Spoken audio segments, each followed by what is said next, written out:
Hello my YouTube family. I hope आप सभी लोग अच्छे होंगे, स्वस्थ होंगे और अपनी फैमिली के साथ मस्त होंगे।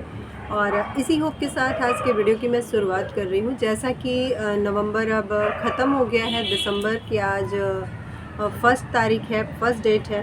तो कुछ हमारे जो इंडोर प्लांट्स हैं, जैसे बहुत जो सेंसिटिव प्लांट हैं, उनकी देख रेख थोड़ी सी सर्दियों में हमारी बढ़ जाती है, क्योंकि सर्दियों में ये प्लांट डोरमेंसी में चले जाते हैं।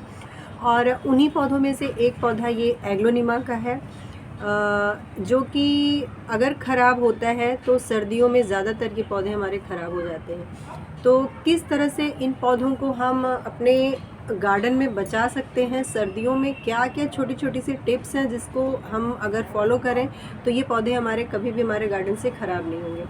जब भी हम एग्लोनिमा के प्लांट लेके आते हैं तो शुरुआत में हमें थोड़ी सी प्रॉब्लम होती है, मुझे भी हुई थी इसको संभालने में। लेकिन एक बार जब आप इन पौधों को अच्छी तरीके से समझ लेते हैं और इनको क्या चाहिए क्या नहीं चाहिए उस बारे में थोड़ा सा सर्च करते हैं, या इनके साथ जब आप वर्क करते हैं, तब आपको पूरी तरीके से समझ में आ जाता है कि ये पौधे हमारे किस तरह से हमारे गार्डन में चलेंगे।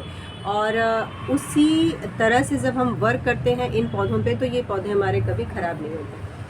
ग्रोइंग पीरियड इनका बारिश और गर्मी के टाइम में बहुत अच्छे से होता है, बहुत अच्छे से ये पौधे ग्रो करते हैं। बारिशों में तो इनकी ग्रोथ काफ़ी अच्छी होती है, लेकिन सर्दियां जैसे ही स्टार्ट होती हैं इन पौधों पे आप थोड़ा सा इनकी चमक फीकी हो जाती है, इनके ऊपर आपको कोई नई ग्रोथ नहीं दिखती है। और हमें उस पर वर्क भी नहीं करना है कि ये पौधा हमारा बहुत ज़्यादा बुशी हो जाए। और एक जो हमारा पॉट है, जैसे कि अब ये है, तो हम इसमें अगर हम चाहें तो 3 पौधे तैयार कर सकते हैं। लेकिन इन सब चीज़ों से हमें सर्दियों में बचना है। सिर्फ और सिर्फ एक फोकस होना चाहिए एग्लोनिमा के प्लांट पे सर्दियों में, कि इन पौधों को किस तरीके से हम बचा सकें। जो भी पौधा हमारे गार्डन में है उनको हम कैसे बचाएं, उसी पे छोटी छोटी सी जानकारी आपके साथ मैं आज शेयर करूंगी, जिस तरह से मैंने इन पौधों को अपने गार्डन में रखा है। तो चलिए टाइम ज़्यादा ना लेते हुए शुरू करते हैं कि क्या देख रेख इन पौधों को सर्दियों में करनी है, जिससे सर्दियों में ये पौधे हमारे अच्छे चलें और फरवरी आते आते फिर से ये उसी स्पीड के साथ हरे भरे और घने हो जाए, स्पीड पकड़ लें, ग्रोथ इनकी बहुत ज़्यादा होने लगे। सबसे पहला काम तो अभी देखिए सर्दियां हैं, तो किसी भी तरीके से इसमें हमें फर्टिलाइज़र नहीं देना है, क्योंकि ये इनका डोरमेंसी पीरियड है। एक तरीके से ये प्लांट सो रहे होते हैं, रेस्टिंग पीरियड है।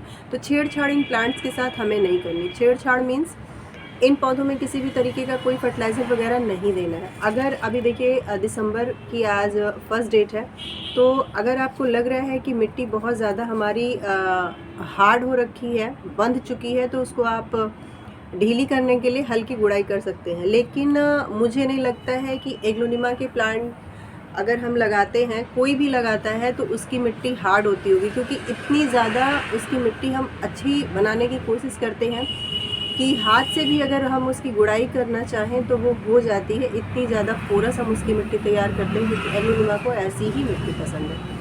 तो फिर भी अगर आपकी मिट्टी आपको लगती है कि हार्ड हो गई है, बंद गई है, तो एक बार सर्दियों के पहले एक बार इसमें गुड़ाई कर लीजिए। फर्टिलाइज़र तो हम इनमें लिक्विड फॉर्म में ज़्यादातर देते हैं, वो काम हम अक्टूबर में या सितंबर अक्टूबर में कर देते हैं। बार बार हम इन पे किसी भी तरीके का फर्टिलाइज़र नहीं देते हैं। जो भी हमारे इंडोर प्लांट्स होते हैं, फ्लोरिंग प्लांट के लिए वो ज़्यादा ज़रूरी होता है। तो एक तो ये हो गई मिट्टी।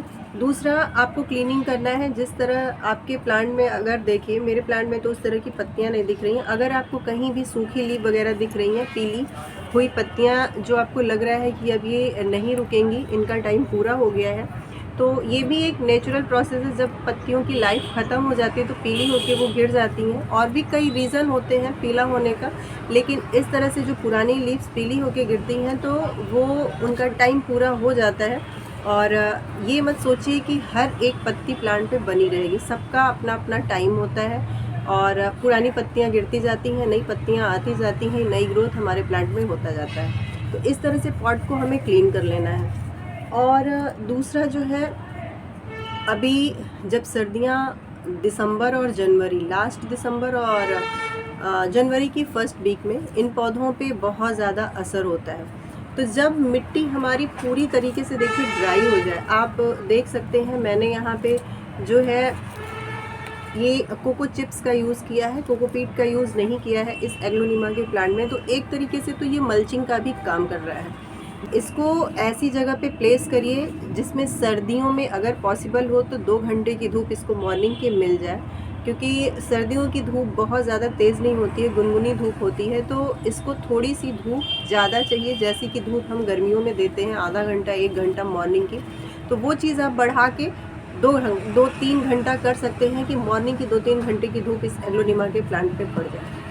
और पानी का सबसे ज़्यादा रोल होता है सर्दियों में। अगर सर्दियों में हमने अपने पौधे को पानी से बचा लिया है तो पौधा हमारा कभी ख़राब नहीं होगा। पानी हमें देख के देना है। बहुत ज़्यादा जब मिट्टी आपको लगे कि अब पानी देना है, या लगे कि अब पानी हम नहीं देंगे तो पौधा हमारा मुरझा जाएगा, तब आप पानी दीजिए। और हफ्ते में अगर एक बार आप पानी दे रहे हैं, आपने कैसी मिट्टी तैयार की है वो मिट्टी के ऊपर डिपेंड करता है कि आपको पानी कितना देना है। सब लोग मिट्टी अलग अलग तरीके से तैयार करते हैं। तो मेरी मिट्टी जो है इतनी ज़्यादा हल्की और इतनी ज़्यादा पोरस है कि इसमें 3 से 4 दिन पे, अभी ये सर्दियाँ आ रही हैं तो 3 से 4 दिन के बाद इसमें पानी देने की ज़रूरत होती है। बीच में आप हफ्ते में 2 बार इस प्लांट पे सर्दियों पे मिस्टिंग ज़रूर करें। ये बिल्कुल भी मत सोचिए कि सर्दियां हैं तो पत्तियां ऐसी ख़राब हो जाएंगी, बार बार हम धुलाई करेंगे, नहीं। इस पे स्प्रे ज़रूर करिए। और बीच में अगर आपको पत्तियां डल दिख रही हैं, बहुत ज़्यादा डस्ट वगैरह है, तो वो चीज़ें भी उससे साफ़ हो जाती हैं। और एप्सम सॉल्ट आप सर्दियों में 1 बार 2 बार, मतलब महीने में 1 बार आप जो है स्प्रे कर सकते हैं इसकी पत्तियों पे। तो उससे पत्तियों की चमक बरकरार रहेगी और पत्तियों की जो ग्रोथ है वो सर्दियों में तो नहीं देखने को मिलेगी, लेकिन पत्तियां हमारी ख़राब नहीं होंगी जब हम इस पे मिस्टिंग वगैरह करते हैं, स्प्रे से इसको स्प्रे करते हैं इन पत्तियों के ऊपर। सिंपल पानी से भी आप कर सकते हैं, तब भी ये बहुत अच्छे से चलता है। तो पानी का सबसे बड़ा रोल होता है सर्दियों में। अगर हमने पानी से इस पौधे को बचा लिया तो ये पौधा हमारा कभी भी ख़राब नहीं होगा। और जैसे गर्मियों में हम अलग थलग पौधे को रख देते हैं, सर्दियों में थोड़ा सा इस एग्लोनिमा के प्लांट को, चाहे वो गर्मी हो चाहे सर्दी हो, ग्रुप में रहना पसंद है। ये पौधे चाहते हैं कि इनको एक ग्रुप में रखा जाए, आसपास इनके नमी बनी रहे। तो सर्दियों में भी हमें इनको ग्रुपिंग में ही रखना है, अलग थलग नहीं रखना है, जिससे ठंडी हवाएं एक एक प्लांट पे असर ना करें। और जब ग्रुप में पौधे रहते हैं तो ठंडी जो हवा चलती है वो चीज़ उतना असर इन पे नहीं करेगा। और शेड में रखिए, ये सबसे ज़्यादा ज़रूरी है, क्योंकि कोहरा वगैरह जब पड़ने लगता है तो इन पौधों को बचाना बहुत ज़्यादा मुश्किल हो जाता है। तो सबसे बड़ा काम है कि आप इनको शेड में रखिए, सेमी शेड नहीं, शेड में रखिए। साइड से इन पे सनलाइट आए, और खुली हवा तो उतनी नहीं चाहिए, लेकिन हाँ वेंटिलेशन वाली जगह पे आप ज़रूर इनको रखिए। बस बहुत ज़्यादा इन पौधों की केयर नहीं करनी है। और सर्दियों में छेड़छाड़ से इन पौधों, छेड़छाड़ मतलब कि आप इनको डिवाइड करके और पौधे मत तैयार करिए, रीपॉटिंग मत करिए, अलग मिट्टी में शिफ्ट मत करिए, और कटिंग लगाने की कोशिश मत करिए, क्योंकि सर्दियों में बहुत कम चांस होते हैं इन पौधों को अगर हमने छेड़ दिया तो इनके चलने का। जैसे ही फरवरी आता है, अगर आप इन पौधों को बचा लेते हैं, फरवरी आते आते आपको इस पर नई ग्रोथ दिखने लगेगी। उस समय आप इन पौधों को अपने गार्डन में और ज़्यादा तैयार कर सकते हैं, नई मिट्टी दे सकते हैं, नया गमला दे सकते हैं, और नए तरीके से इन पौधों को आप लगा सकते हैं। तो सर्दियों में ये छोटी छोटी सी अगर हम केयर कर ले जाते हैं तो पौधे हमारे कभी ख़राब नहीं होते हैं। पानी हमें कम देना है, मिस्टिंग हमें ज़रूर करना है, ये सोच के कि नहीं सर्दियां हैं तो पानी देंगे तो पौधे बहुत ज़्यादा पत्तियों पे ठंडक लगे, या इस तरह से प्लांट्स हमारे जो है जड़ों तक ठंडक, ऐसा कुछ नहीं है। मिस्टिंग ज़रूर करें, क्योंकि जो है जब सर्दियों की सूखी हवा, रूखी सूखी हवा चलती है, ड्राई एयर, उस समय ये पौधे ज़्यादा ख़राब होते हैं, क्योंकि इनको नमी पसंद है। पत्तियों में आप मिस्टिंग करेंगे तो वो चीज़ बरकरार रहेगी। दूसरा, फर्टिलाइज़र नहीं देना है, और इनको डिवाइड नहीं करना है, दूसरे पॉट में शिफ्ट नहीं करना है, शेड के नीचे रखना है। और जो हम आधे से 1 घंटे की सनलाइट इसको मॉर्निंग की देते थे, वो चीज़ बढ़ा के आप 2 से 3 घंटे की इसको मॉर्निंग की सनलाइट दीजिए, ग्रुप में रखिए, तो ये पौधा आपका कभी ख़राब नहीं होगा। और इस प्लांट पे बात करते करते वीडियो काफ़ी लंबी हो गई है, लेकिन अगर आपको वीडियो अच्छी लगी तो प्लीज़ वीडियो को लाइक, शेयर एंड सब्सक्राइब ज़रूर करिए। और आज की वीडियो में बस इतना ही। फिर मिलती हूँ आपसे अपनी अगली वीडियो में ऐसे ही किसी नए प्लांट के साथ, नए टॉपिक के साथ।